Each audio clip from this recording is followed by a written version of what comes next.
La rue militante, c'est le titre de votre dernier livre, Zvonimir Novak, j'y suis arrivée. Bon. Voilà, alors un très beau livre, je le montre parce qu'il est vraiment, il est bien illustré. Alors 30 ans d'affiches, 30 ans de colère, je le disais. Alors cette colère, elle s'affiche sur les murs. Est-ce que c'est un baromètre fiable de l'état de la France? Ah, complètement. Et je le pense sérieusement, puisque moi, ça fait plus de 40 ans que je récolte du matériel de campagne, que je récolte, que je décolle, que je ramasse dans les meetings des tracts, des autocollants, du matériel politique. Et je me rends compte que c'est une mémoire essentielle pour comprendre notre époque et pour l'analyser. Alors, depuis peut-être le début de notre siècle, je crois que les choses se sont radicalisées. On va vers des situations beaucoup plus tendues. Des situations de plus en plus polarisées. C'est vrai que Oui. l'extrême droite et l'extrême gauche s'emparent de la rue. Alors, cette colère, elle se voit dans la rue. Est-ce que l'iconographie diffère? C'est pas tout à fait la même. Aujourd'hui, l'extrême droite mariniste, enfin Marine Le Pen, occupe peu les murs. C'est plutôt l'ultra-gauche aujourd'hui qui occupe les murs, parce que c'est ces mouvements-là qui attirent effectivement la jeunesse, étudiante souvent et des classes moyennes.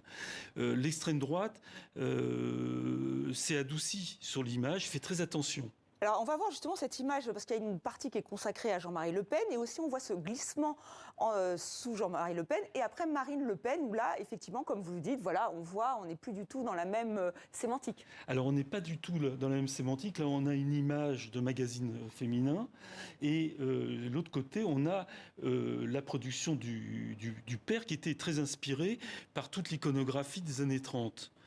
On va retrouver ça aussi à l'extrême gauche, enfin du côté des mélenchonistes, où l'inspiration c'est aussi les années 30 avec et le Front populaire, voilà, et toute la tradition iconographique, de gauche, qui est reprise par les mouvements de Mélenchon, par les insoumis. Ce qui est intéressant, par exemple, dans ce document, c'est qu'il y a une imagerie mélenchoniste. Parce qu'il y a un vrai culte de la personnalité mélenchoniste, comme il y a eu un culte le péniste. Selon vous, avec d'autres élus? Ah non, on ne retrouve pas. Il n'existe pas, par exemple, d'identité visuelle macroniste. Ça n'existe pas. Ni Hollande.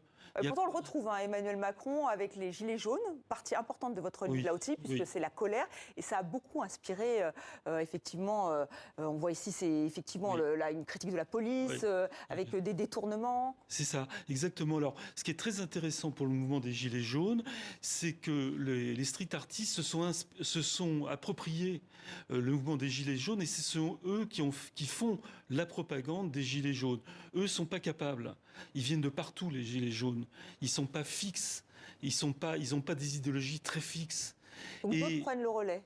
Et voilà. Et c'est les street artistes et une partie de la jeunesse qui, notamment des jeunes des Beaux-Arts, des écoles d'art, qui se sont engouffrés dans ce mouvement en, disons, le comparant pratiquement au 19e siècle avec les révolutions de 1848. Et on découvre aussi ces nouveaux combats. On a peu de temps, mais c'est vrai qu'il y a les femmes.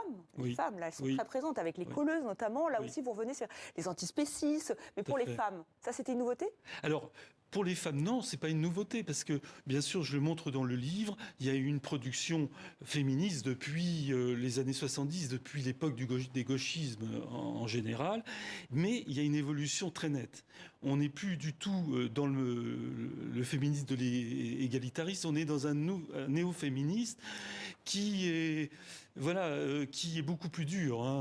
Voilà, alors pour se faire une idée, je conseille à nos téléspectateurs, téléspectatrices, votre livre, La rue militante. Donc voilà, c'est aux éditions du Cerf. Très beau livre pour cette fin d'année. Merci encore, Zvonimir Novak, d'être venu.